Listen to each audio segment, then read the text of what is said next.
In my case, as far as my courses go, I haven't really required textbooks in years in a lot of my classes because the cost, science is like everything else. You have a $200 textbook and you only use a third of the material that's in there, and unless you're telling the students, read this and read this and read this, often it doesn't get used. So for a long time I've been creating my own lecture notes, full text, illustrated lecture notes of the things we go over in class. This is an example of my marine vertebrate zoology course. There is no textbook, there's no single textbook that covers that topic, so I've actually been thinking about writing one commercially, but now I'm thinking, do I just do it this OER way? So basically what I have had in most of my courses for a long time, each topic, there'll be some lecture notes, and these are basically just PDFs, and only available to students, and it's basically everything we talk about in class. Then there's some learning outcomes or things at the end, maybe some extra links for where to find things, and that kind of thing. So I've been doing that for a long time, and I've had a lot of these as full text. My oceanography course used to be a freshman course, and I didn't want to do this for freshmen, so I started with just sort of bulleted lists, because they needed to develop their own note-taking skills. But then, oops, where am I? When this OER fellowship came up, I was thinking about creating something, because again, I had the bare bones, at least for a lot of these projects. I decided that what I would do is create an oceanography OER textbook, and I searched, and obviously there wasn't one that I could just copy or use. Oceanography is a course that at least 3 or 2 different majors plus sustainability students can take. We offer multiple sections per semester. Every semester we have multiple faculty to teach it, so I thought this would be a resource that we could all use. So, so I decided to try to write one. While looking for materials, I came across this book. It's Physical Geology, and this is an open textbook, and it's sort of become my model, written by someone at the University of British Columbia. But here's a table of contents, and again, it's loading. Yep. So he's got all the chapters here. Same sort of thing to what I was doing. You can flip through the pages if there's a good connection, and so on. The nice thing about this is this textbook is open license, as long as it's by attribution. So as long as I said this is where it came from, I can use it. I can edit it. Based on this one, I noticed that he had written this in something called Pressbooks. So that is what I started with mine. It's just pressbooks.com. The nice thing was I could take his book, so it's available off that page in multiple ebook formats or PDF or HTML or all these different things. I could take his home book and import it into my Pressbooks account. And when I did that, it broke it all up into chapters, all his chapters and everything. Now I can just go in and edit chapters, add my material. I could delete chapters that I didn't cover, and I could add my own. So this is a free, it's a free service, it's a free site. It's made mostly for publishing novels and books like that. It's not, I don't think it's really designed for textbooks. But here's, so here's all the chapters that are in there. Again, some of these are ones I created myself. Other ones I've modified from what he had produced. And then within each one, actually not that one. It's very simple editing.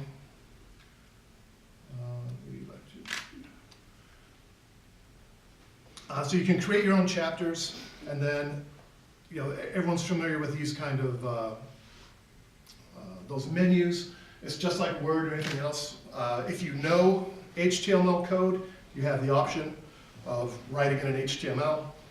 If not, it's just a visual editor.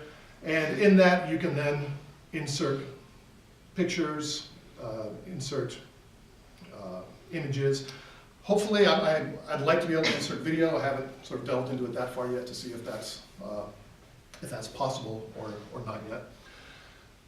So the way I've been doing it, I started this last summer, I guess, after getting the fellowship in the spring.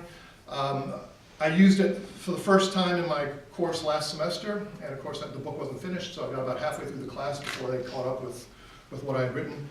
So from that point on, I just gave them my old PDF versions. But now, so this is what it will actually look like for the students. So within the Bridges site, for a particular topic, so maps and coordinates, for example, now we've got the links there to the specific chapters for this book. So once we've covered this topic, if they want to go learn about latitude and longitude, they click on that, and that gets them to the online book site. So again, the software has built in, it says you want to put in a learning objectives box, click this, and it makes that little box for you. It's pretty user-friendly. And then the students now can kind of flip through and read it. If they need to see the figures, click on the figures, and it can expand and so on, which I just learned after writing it, so now I've had to go back and change every figure so far. But so with the writing, there it is. Once you've got your chapters, the thing I like about this so far, again, it's free. What I ran into eventually, though, is there's a limit to how much media you can upload, images and things, and I hit that pretty quickly, because obviously there's a lot of pictures in here. For $99, you can get I forget what they called it, but their professional membership or whatever that is, which gives you much more space. It also changes the number of formats that you can export in. So at the moment, because I'm not finished, you can see here with the private versus published for each chapter. Those that are unchecked and private that say published, those are ones that my students have access to now. Anything that's still listed as private, I'm working on or I haven't done anything with, they can't access those. So you can pick and choose what chapters as you go through are going to be available on the website. That export function, it also gives you the option, you can choose which chapters you want to export, and when you do that, you can see there's a wide range of formats that you can do it in. Just simple PDFs, which is what I did last semester. I would just give them a PDF of each one. But all these different Kindles and iBooks and all those different formats, you can export in those formats. My goal eventually is to have, once it's all done, to upload, here's the whole ebook in all these different formats. Students can take them at the beginning of the semester and do what they will with it. At the moment, because, like I said, I'm not finished with the writing yet, what I'm doing is, as we cover a topic, I will release through Bridges that particular chapter or that particular section. So they've got all the material, all the book up to where we currently are. You see this where it says theme option down here. You can change the themes. You can make it look like whatever you want it to look like within reason. But it's very simple. It's a very simple way to write it. Again, when I add a chapter, you can add covers and glossaries and all those kind of things. So that's the way I've been using it. Again, what the students see at this point, because it's only I'm only doing it online, is this is the site that they actually go to. When they go there, they do have a table of contents, which allows them to go through all the parts that are already written, and it shouldn't, this is my view, so I get to see all of them, but anything that I haven't published yet will not show up on the site for them. Challenges for it, obviously it takes a lot of time to write this stuff. Finding images, finding figures, diagrams, that's been hard. Most of them, the first place I go is the Creative Commons or the, I forgot the Wikipedia, what's the Wikipedia? Wikimedia, yeah. Which only searches for the freely available things. And most of them, again, so in that figure title there, I've got the figure caption and then the link and the copyright status and all those sort of things.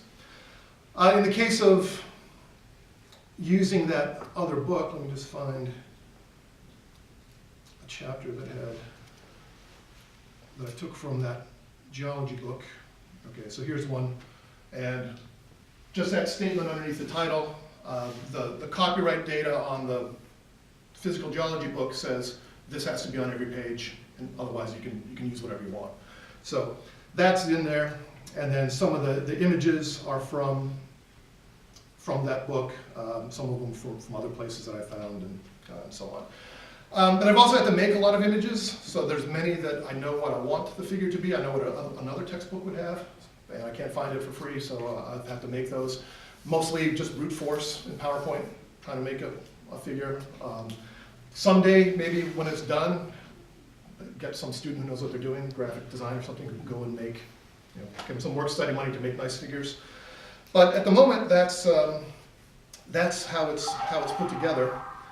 Let's see, what else? I do actually have a little bit of assessment data, hot off the presses. Actually, my 12 o'clock class today, I did this, so I haven't even read all of it yet. So this is using this book in the oceanography class. Some of this is encouraging, some of it is discouraging, but not unique probably to OER. So I don't know how well you can read this, but so of the lecture notes that are available so far, what percentage have they read? And 2 out of my 26 students have read 75 to 100% of the material, and 27% have not read it, or have read less than a quarter of it so far.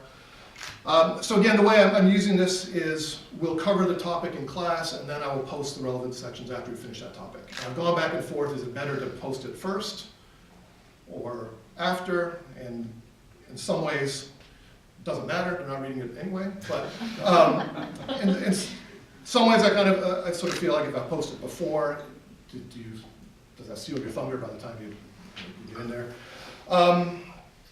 So yeah, so there's that one. I have had hard copies of actual textbooks in the library on reserve. No, not one student has used it at all this semester. I did the same thing last semester, not one student used the hard copies then. This one, what do they think so far of that book? At least over half thinks it's somewhat or greatly better than a traditional textbook. About a third say they don't care one way or the other, and then 2 out of the 26 said they prefer a traditional hard copy. So that's encouraging. When are they using it? So half of them only look at the stuff right before a test. Again, 2 of them actually have been keeping up as we've been going along, and then others jump in every now and then and kind of catch up. Do they print it? No, for the most part. 70% do not print it out at all. And then positive aspects, again, I haven't really even read all of these yet, but just, you can see those. Flipping through, mostly, I was hoping to see lots of them, well, it's beautifully written and so informative, but it's free. I don't have to carry the book around. You can do it in a car. You can do it in the car. Yeah. While driving. Yeah. Easy to access. You can look at it when you want to, all those kind of things. Free. That's about free. Safe, neighbor, convenience, free, don't spend money. More Interactive, yep. So that's good. And again, I'd like to make it more interactive as we go along, but at this point I'm still trying to get the basic text down, and then I'll spruce it up. Negatives. So again, a lot of these seem to be more about connectivity, and that if they don't have Wi-Fi, they don't have internet, they can't read the material. Hopefully that would go away if I give them the option of here's the whole ebook that they can just download at the start of the semester. So this was, I like this one, this is thoughtful. Negative is that it might be more time consuming for the professor. Thank you for that. It is actually. Okay, so again, nobody seems to say that it doesn't work, or they didn't see any problems with the content. It's more about just how they use it. Maybe there's some issues, but not a whole lot of really negative things. And then I just asked them, would you prefer to have the whole thing available right away, or do you prefer to have it doled out as we go along? And I was kind of surprised that almost half of them said they just like to get the little pieces as we go. Because in the text a lot, there's things like, see chapter of this and refer to this, and so I would have thought they'd like to be able to move back and forth, but apparently not, at least at this point. This is mostly freshman, sophomore class, just so we know mostly where they're coming from. All right, so that's it. I guess the advantages is the book is exactly what I want it to be, and there's no extraneous stuff in there yet. It matches the sequence that I teach in, and every resource I use can go in there. The downsides, again, the time-consuming part, finding images, finding some of this information. Another downside, I'd say, is because this is a broad interdisciplinary course, there are chapters on geology. I'm not a geologist, so I've taken those and modified those, but there are certain aspects of it where you sort of think, I'm not really an expert on this, but here I'm writing the book, and how will that be accepted outside? What I'd like to see happen with this is when it's ready as sort of an ebook to put it wherever it's going to go and make it available to anybody who wants to use it. I'd like to see other faculty here in our department that teach this course maybe start to use it, start to add to it. The nice thing about this kind of thing being open is then if somebody, let's say in Australia, wants to use this book, they just chuck out all the New England stuff and start adding their local currents and productivity and all those kind of things. So that's where I'd like to go with it, certainly when it's ready. I haven't found any comparable level free OER books yet. I found there's some that are much more advanced, much more mathematical, but nothing kind of at the intro level. So this would be a nice start. I hope that other people could then build on after that. Yes? So how do you plan to license it as a CC BY? Yes. Completely open? Yeah. Great. Yeah. No,